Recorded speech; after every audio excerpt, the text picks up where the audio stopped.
substances, or it can be more than 2 substances, and that is the method of sublimation. So whenever we talk about sublimation, we must know what it actually means. So the conversion of the solid state to the gaseous state directly without going in the liquid state is known as sublimation, and this always takes place when we supply heat to that solid.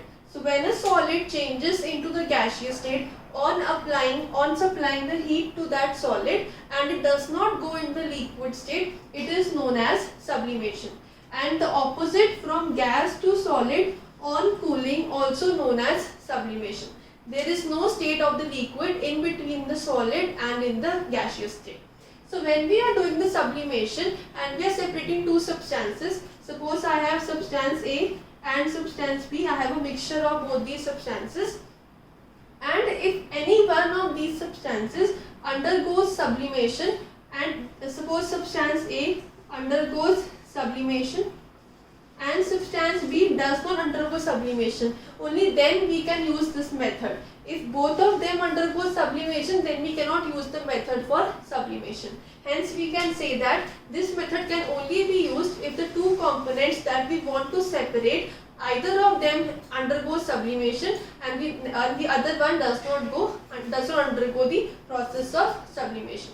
So if I want to separate ammonium chloride, that is NH4Cl, and common salt, that is NaCl. I have a mixture of ammonium chloride and a mixture of sodium chloride. If I want to separate such a mixture and I know ammonium chloride undergoes sublimation, I can do this with the help of the process of sublimation. So in this process, we actually take a china dish. This is known as china dish, and in this dish we will place the mixture over here. Now this is the mixture of ammonium chloride and sodium chloride. It is actually in a powdered state. Both the crystals of sodium chloride and ammonium chloride are mixed together. Both of them are actually white in color, and you will get a mixture over here. Now when we start heating this mixture with the help of a burner, this is a burner. So when we start to heat this mixture, what will happen? As we know that ammonium chloride undergoes sublimation and now it is in the solid state. So after heating, it will convert into the gaseous state. So as it will heat, it will start to form the bubbles and start to form in the gaseous state, and it will rise.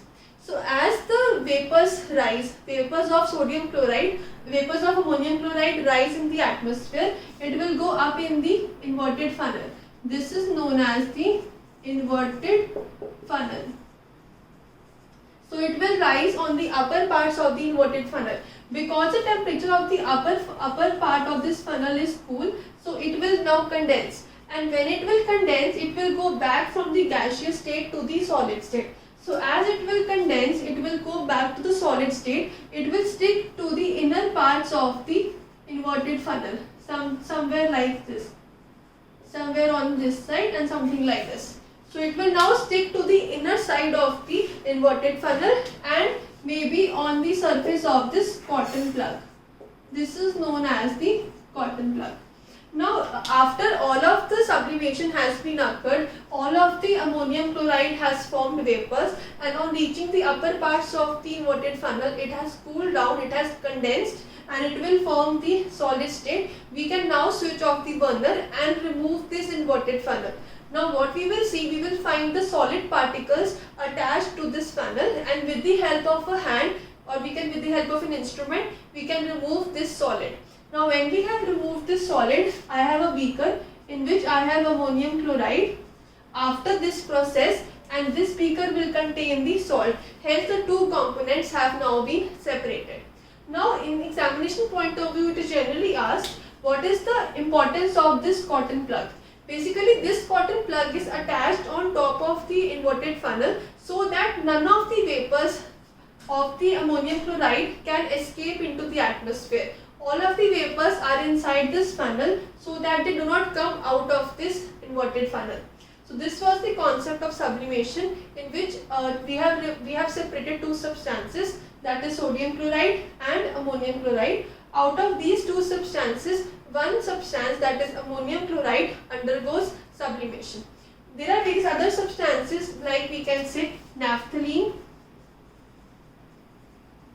we have dry ice, we have ammonium chloride. All these substances, even iodine, all these substances undergo sublimation. So if I have to separate naphthalene from sugar, I can also do with the help of sublimation. Now there is one thing to note, that the vapors of the ammonium chloride are white in color. So you will get white colored vapors, and all this solid state will also be white color. Whereas if we talk about the iodine, it forms purple color vapors. You will get purple colored solid particles attached to the inner side of the inverted funnel. So this was the concept of sublimation. We have discussed what is sublimation and various examples of sublimation, and then we have discussed the method to separate salt and ammonium chloride using this method.